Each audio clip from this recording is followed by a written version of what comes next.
ଆଜି ଆମେ ଶୁଣିବା କୁସଙ୍ଗର ବୁଦ୍ଧିନାଶ। ଥରେ ଅରଣ୍ୟରେ କର୍ପୂର ତିଳକ ନାମକ ଏକ ହାତୀ ବାସ କରୁଥାଏ। ତାର ବିଶାଳ ଶରୀର ଦେଖି ଶୃଗାଳମାନେ ବିଚାର କଲେ, ଯଦି କୌଣସି ଉପାୟରେ ଏହି ହାତୀକୁ ମରାଯାଇପାରନ୍ତା, ତେବେ ଏହାର ମାଂସକୁ ବହୁତ ଦିନ ପର୍ଯ୍ୟନ୍ତ ଖାଇ ବଞ୍ଚିପାରନ୍ତେ। ତା ଛଡ଼ା କ୍ଷୁଧା ନିବାରଣ ପାଇଁ ଆଉ ଖାଦ୍ୟ ଖୋଜିବାକୁ ବି ପଡ଼ନ୍ତା ନାହିଁ। ସେହି ଶୃଗାଳମାନଙ୍କ ମଧ୍ୟରୁ ଗୋଟିଏ ବୃଦ୍ଧ ଶୃଗାଳ ପ୍ରତିଜ୍ଞା କରି କହିଲା, ମୁଁ ମୋର ବୁଦ୍ଧି ବଳରେ ନିଶ୍ଚୟ ହାତୀକୁ ମାରିପାରିବି। ଏହାପରେ ବୃଦ୍ଧ ଶୃଗାଳଟି କର୍ପୂର ତିଳକ ନିକଟକୁ ଯାଇ ବିନୀତ ଭାବରେ କହିଲା, ହେ ମହାତ୍ମା, ଦୟାକରି ମୋତେ ଚାହାନ୍ତୁ। କର୍ପୂର ତିଳକ ହାତୀଟି ବିଲୁଆର ପରିଚୟ ମାଗିଲା ଓ ତାଠାରେ ତାର କି କାର୍ଯ୍ୟ ଅଛି ବୋଲି ପଚାରିବାରୁ ଚତୁର ଶୃଗାଳଟି କହିଲା, ମୁଁ ଗୋଟିଏ ଶୃଗାଳ। ଏ ଜଙ୍ଗଲର ସମସ୍ତ ଶୃଗାଳ ମିଶି ମୋତେ ଆପଣଙ୍କ ନିକଟକୁ ପଠାଇଛନ୍ତି।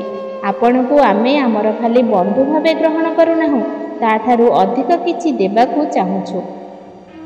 ରାଜା ବିନା ରାଜ୍ୟ ଚଳିପାରେ ନା।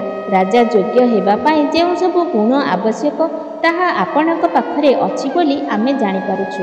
ଯିଏ କୁଳାଚାର ତଥା ଲୋକାଚାରରେ ଶୁଦ୍ଧ, ପ୍ରତାପଶାଳୀ, ଧାର୍ମିକ ଓ ନୀତିବାନ ତଥା ସେବାପରାୟଣ, ସେ ହିଁ ଏକମାତ୍ର ରାଜା ହେବାକୁ ଯୋଗ୍ୟ।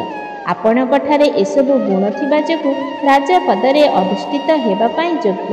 ଆମ ଜାତି ଭାଇ ଜ୍ଞାନୀ ଜ୍ୟୋତିଷମାନେ ମଧ୍ୟ ଜାଣିପାରିଛନ୍ତି ଯେ କେବଳ ଆପଣ ହିଁ ଆମ ରାଜା ହେବାକୁ ଯୋଗ୍ୟ। ମୁଁ ମଧ୍ୟ ଗଣନା କରି ଜାଣିପାରୁଛି, ଏଭଳି ସମୟରେ ଆପଣ ଆମ ରାଜା ହେଲେ ଆମ ଜଙ୍ଗଲ ଓ ଜୀବ ସମାଜ ପାଇଁ କଲ୍ୟାଣକାରୀ ହେବ।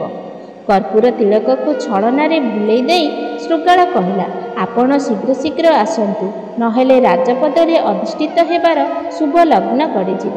ଛଳନାପୂର୍ଣ୍ଣ ମିତ୍ରତା ତଥା ରାଜା ହେବା ଲୋଭର ବଶବର୍ତ୍ତୀ ହୋଇ ଆଗପଛ ଭଲମନ୍ଦ କଥା ବିଚାର ନ କରି କର୍ପୂର ତିଳକ ଶୃଗାଳର ପଛେ ପଛେ ଚାଲିଲା। ଆଗେ ଆଗେ ଶୃଗାଳ ଓ ପଛେ ପଛେ ହାତୀଟି ଚାଲିଥାଏ। ଏମିତି କିଛି ବାଟ ଯିବା ପରେ ହାତୀଟି ଗୋଟିଏ ଗଭୀର ପଙ୍କ ମଧ୍ୟରେ ପଶିଗଲା। ହାତୀଟି ବହୁତ ପଙ୍କ ମଧ୍ୟରେ ପଶିଗଲା। ହାତୀଟି ବହୁତ ଚେଷ୍ଟା କରି ମଧ୍ୟ ସେଠାରୁ ଉଠିପାରିଲା ନାହିଁ। ସେ ଯେତେ ଚେଷ୍ଟା କରୁଥାଏ ଉଠିବା ପାଇଁ, ସେତେ ସେତେ ଗଭୀର ପଙ୍କ ମଧ୍ୟକୁ ପଶି ଯାଉଥାଏ। ହାତୀଟି ମୁକ୍ତି ପାଇବାର ବାଟ ନ ପାଇ କପଟୀ ଶୃଗାଳକୁ ଡାକ ପକାଇ କହିଲା, ବନ୍ଧୁ, ଗଭୀର ପଙ୍କରୁ ମୁଁ ଆଉ ଉଠି ପାରୁନାହିଁ, ମୋତେ ଉଦ୍ଧାରର ବାଟ କହିଦିଅ।